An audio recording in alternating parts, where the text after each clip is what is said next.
Welcome back, y'all. Wow, this is Showtime in the Afternoon. Paul Boyer, Shamel Golden. Friday. Wow, that was an interesting segment.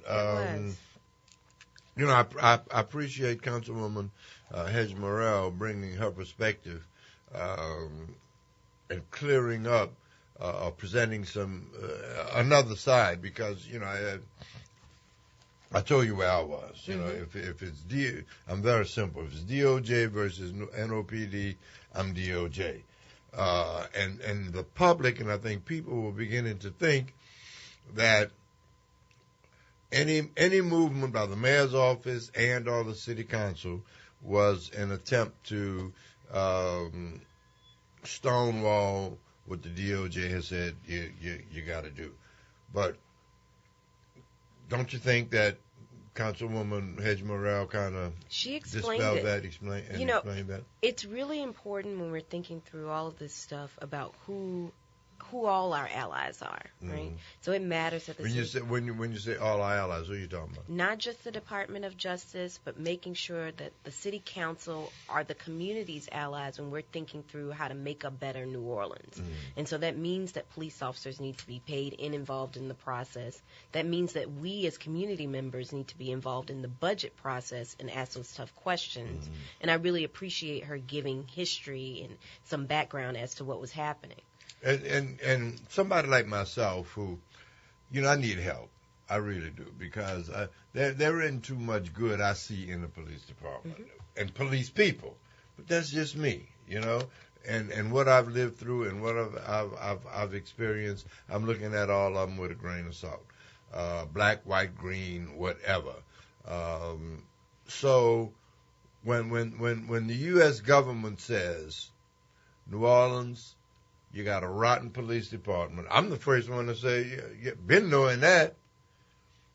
When the U.S. government says, New Orleans, we demand that you fix your police department according to what we say is a fair and equitable police department, I'm like, I'm cool with that, DOJ. I've not been one to side hardly at all with anything about the police department, NOPD. But that's just me. Now listening to Councilwoman Hedge Morrell, you got to take into some things that she said into consideration. One, pitiful salaries. It's almost like the argument we do about our school teachers. Absolutely. And we're paying them chicken crap. So, okay, I get that. I take that into consideration, and in serious consideration. So I understand the need for details, all right?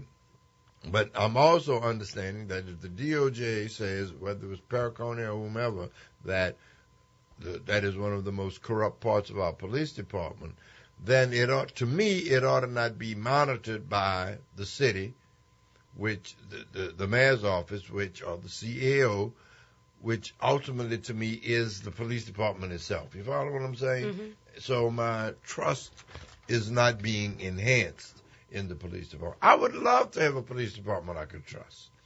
I would love to be able to drive down the street and think if a policeman pulled me on the side, it wasn't because I was black. It was because I made a no left turn or something, you see? But I'm not there yet. They have work to do, you know, and I think that leadership comes from the top. Surpass has to rebuild that trust in the community, and it starts in a couple of different ways.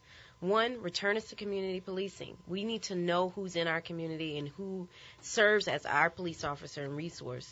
Two, pay them. Pay them. Because people, they're corrupt. They take bribes.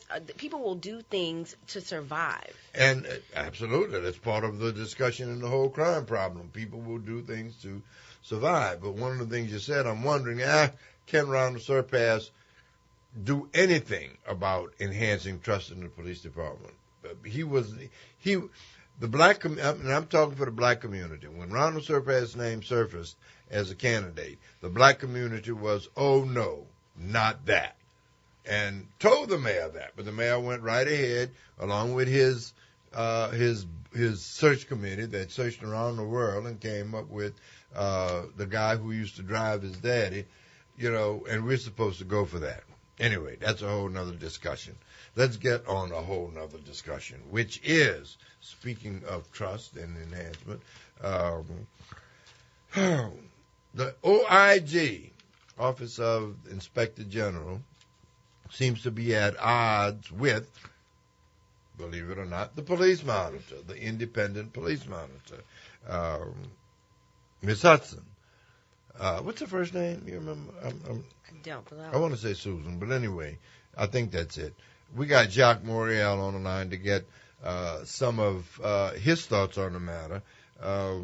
My thoughts have always been, if I got a choice between an independent police monitor or an independent anybody versus this OIG, I'm going with the independent person. The OIG, I think, to me, has indicated that he is not an independent inspector general. He is owned by the mayor. He is owned by other political factions.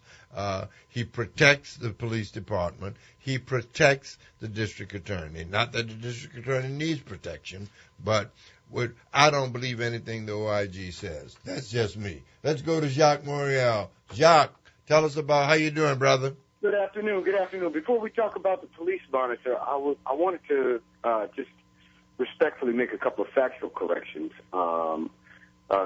Councilmember Hedge Morrell suggested that there was a previous consent decree that the New Orleans Police Department was under. And I'm pretty sure on this that the only previous consent decree that the police department operated under was an employment discrimination consent decree. It came out of the case that Larry Preston Williams filed in the 1970s. That consent decree ended in the early 90s. The reform effort under Chief Pennington was not pursuant to a consent decree. The federal court did not have to, and the DOJ did not have to order those reforms. Those reforms were an initiative of Chief Pennington and my brother, and actually at the time, now Sheriff Gusman was Chief Administrative Officer. So I just wanted to correct that factual matter there, that there was no previous consent decree under Chief Pennington, and the Department of Justice was certainly a partner in that reform effort, but the court did not have to order it, and DOJ did not have to go to court to ask the court to order it. And I think that's a big difference, that the court did not have to order it. All righty. But this Inspector General, quite frankly, is completely out of control. And he is obstructing police reform and trying to obstruct the police consent decree, quite frankly. His letter of July 23rd to Councilmember Susan Guidry, chair of the Criminal Justice Committee, where he asked Councilmember Guidry for her opinion on the legislative intent, whether the independent police monitor was independent of him, speaking of Quatrevo, that he is totally carrying the water of Chief Surpass. He wrote that letter because Chief Surpass wrote a letter of complaint about the independent police monitor's report on stop and frisk and field interviews. I have a copy of that letter that Chief Surpass wrote to Quatrevo. Chief Quatrevo even went so far as to enclose Surpass's letter to him with Quatrevo's letter to Councilmember Guidry.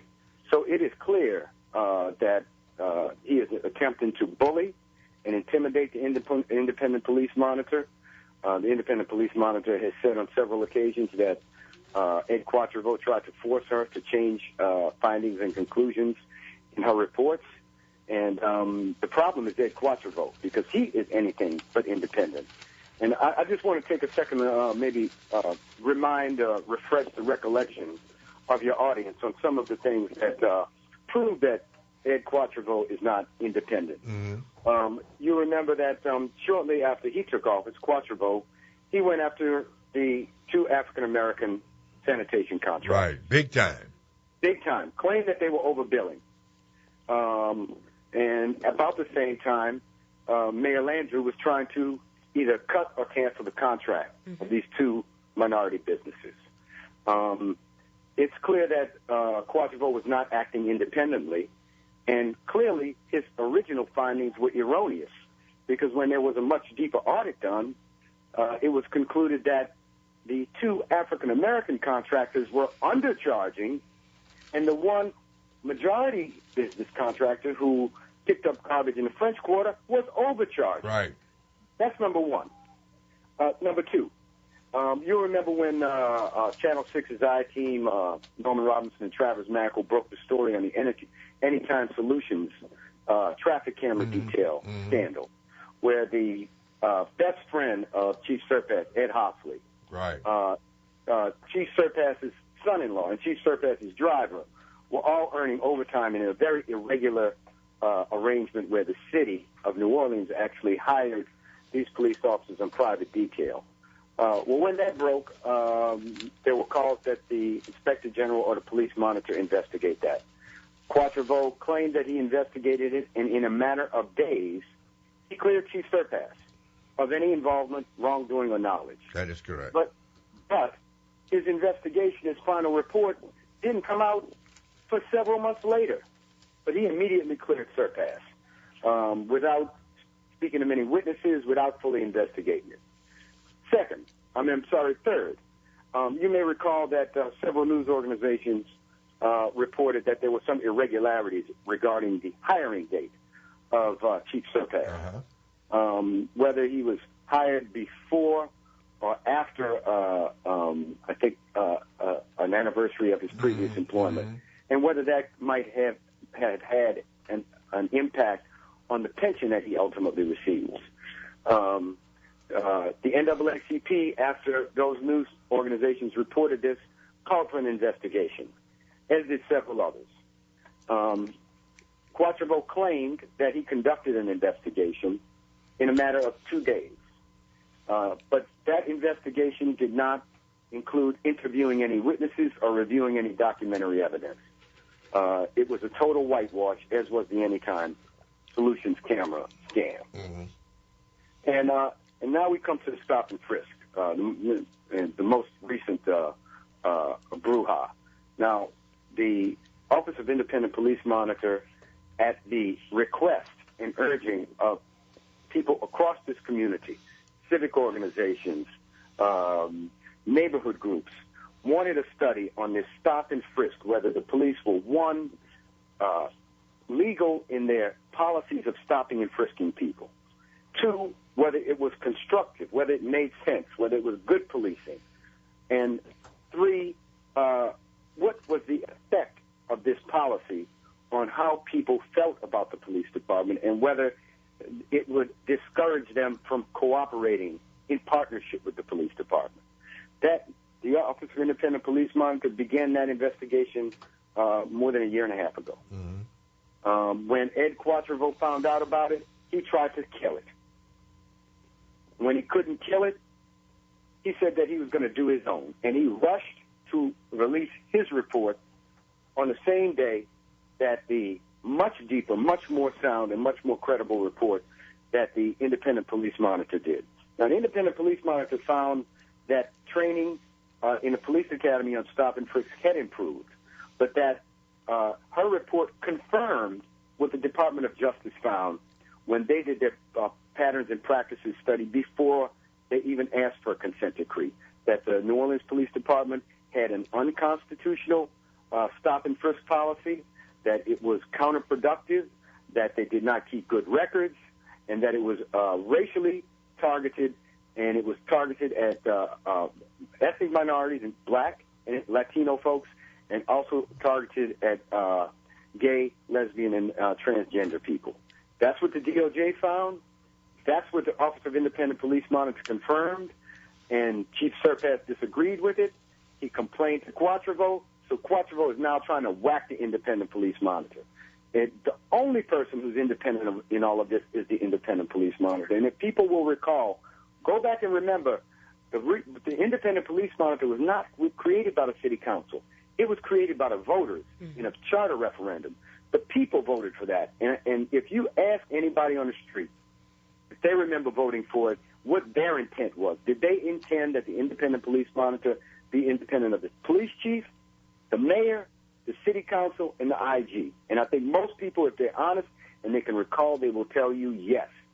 And what Ed Quatrevo is doing, it has disqualified him from being a credible inspector general. And of course, Jacques, you've listened to me for all these years. My position on the hiring of Ed Quatrevo was that in itself was a joke. Well, it absolutely was, because he did not meet the minimum requirements. Absolutely. He had before he could actually, they selected him. Michael Cowan and that shadow government rump group, they selected him, and he had to go take a course before he could actually start his job to get certified, because he lacked the minimum qualifications. His hiring was irregular and likely illegal. So he's illegitimate from day one. Wait, Paul, I'm not finished. Because not only is Ed Quatrevo obstructing police reform, defaming the independent police monitor, and essentially in co-conspiracy with certain forces in City Hall and certain shadow government forces, but he's also a criminal at large. He is a criminal at large, and I can say that because I'm certain, I know that he can't sue me. Ed Quatrevo violated a criminal misdemeanor statute about a month ago when he made a ethics complaint against the auditor for the Orleans Parish Sheriff's Office. And then after he made that complaint, he issued a press release and said that I've made a complaint. Mm-hmm. There's a law, the Louisiana Revised Statute, Section 44114, subsection K. It is a crime to reveal a pending ethics board investigation. Quatrevo did it. He timed it to try to influence the court hearing on the OPP consent decree. He did it to defame Sheriff Gussman, and by doing so, he violated the law. Violations of that law are punishable by up to 12 months in prison and $2,000 fine. Ed Quatrevo is a criminal at large. Let me point this out. Let me underscore something too. The instances that you cited show to me very clearly, and we as they happen, we've always cited them, that the Inspector General, one, was not an independent, fair Inspector General. Two, we knew whose water he was carrying.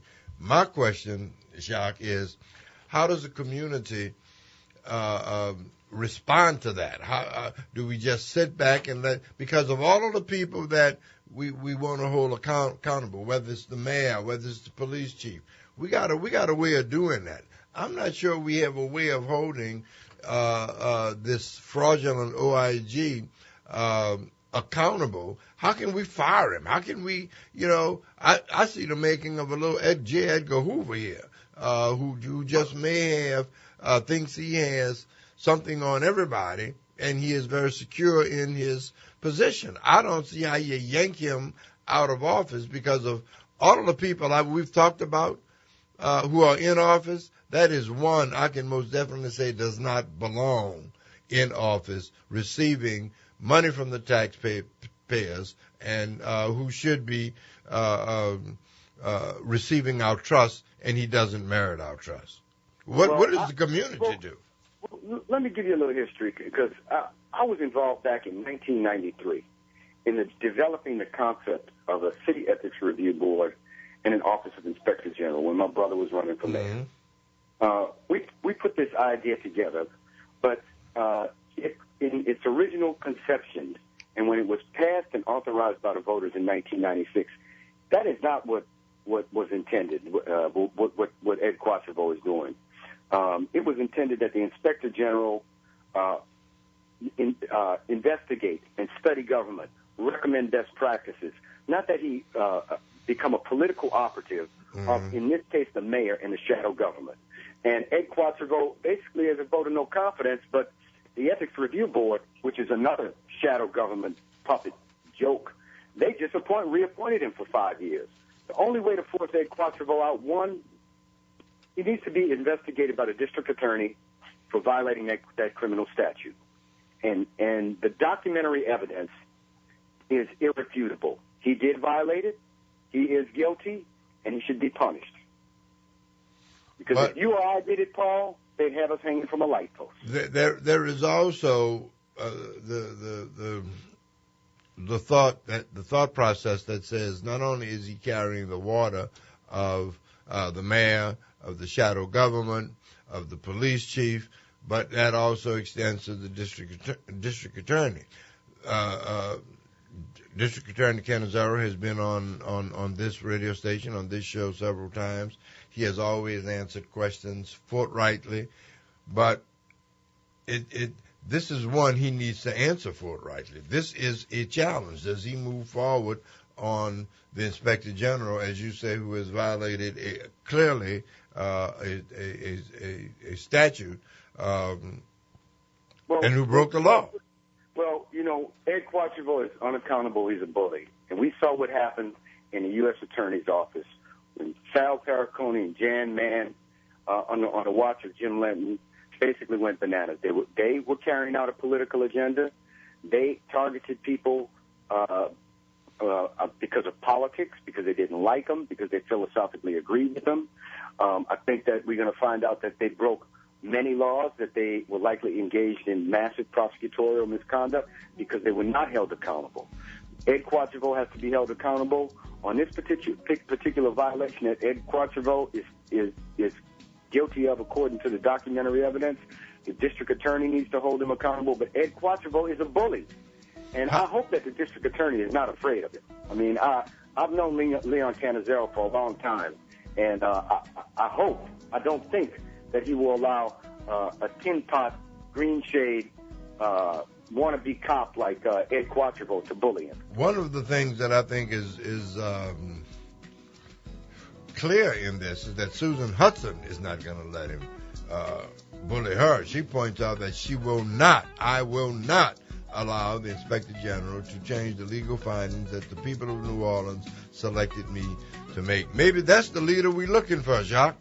I think so, and I think people need to stand by Susan Hudson. They need to call their member of the city council. They need to call the mayor's office and say that they're with Susan Hudson, because we do need an independent police monitor. And Surpass trying to get Susan Hudson disciplined or fired is proof that we need an independent police monitor. If she's not independent of the Office of Inspector General, she'll be under the thumb of Surpass, and her office will be a joke. Congratulations to her for her courage in standing up. Thank you so much, Jacques. We appreciate it. Thank you. Everybody have a great weekend. Go Saints. Don't text while driving. And we have to stay on top of these issues. Appreciate it. Thank you. All righty. Wow. For Friday, this has been kind of hot, huh? Yeah. Must be the Saints game. Hold tight, y'all. We're coming right back. This is Showtime in the afternoon.